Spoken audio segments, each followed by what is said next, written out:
was probably the hardest and most mentally draining thing that we had to do. Even though we were scaling so quickly and we wanted to celebrate all of our wins, we couldn't. I had to make the decision to let go of early team members, and that's when everything changed. My mom and my grandma made a lot of dumplings growing up. We have lots of memories eating this together with our family around a family table. We started Mila as a personal selfish reason to eat really great food that we had craved. In the very beginning, we had a team of startup people. Everyone was jumping in for every single different task. And so that 0 to 1 mentality really is like we're all equal players at that point. There's no task beneath anybody, and we're going and just doing what needs to get done. And then over time, as we scaled as a company, every single thing becomes a little bit more complex. And so each person needs to specialize further. And there was a divergence between people's skills and what we needed to grow.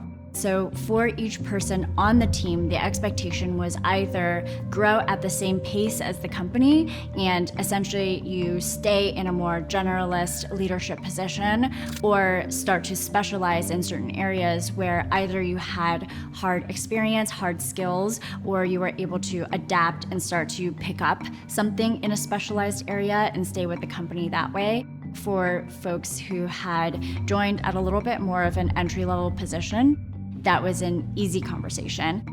For people who had maybe started other things before, or who had succeeded and excelled in a different setting, in a different company, and so theoretically that would have translated to our startup and our company, and when that wasn't exactly happening the same way, then it became a very difficult conversation.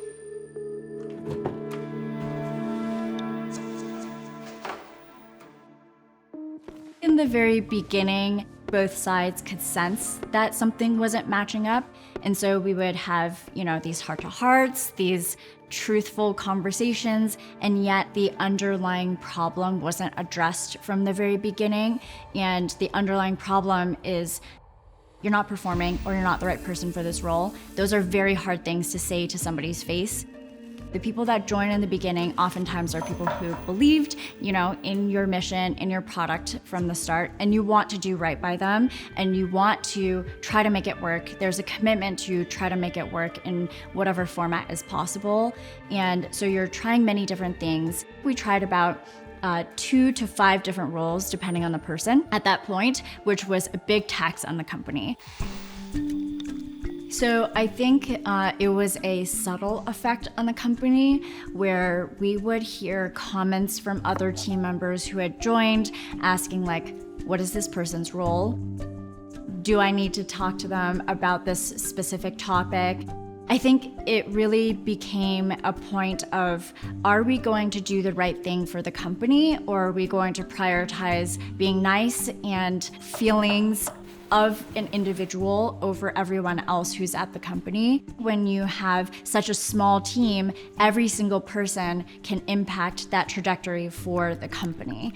And so it became a very indirect thing of feeling like our growth potentially would be capped. It finally came down to a direct conversation. This is not a fit. You will not be able to achieve the career path or growth that you have asked for. But it had essentially been 6 or 7 months at this point. And I think at the beginning of that conversation that explicitly laid this out, the person on the other side did not believe that this was true. After reality had sunk in, there was anger.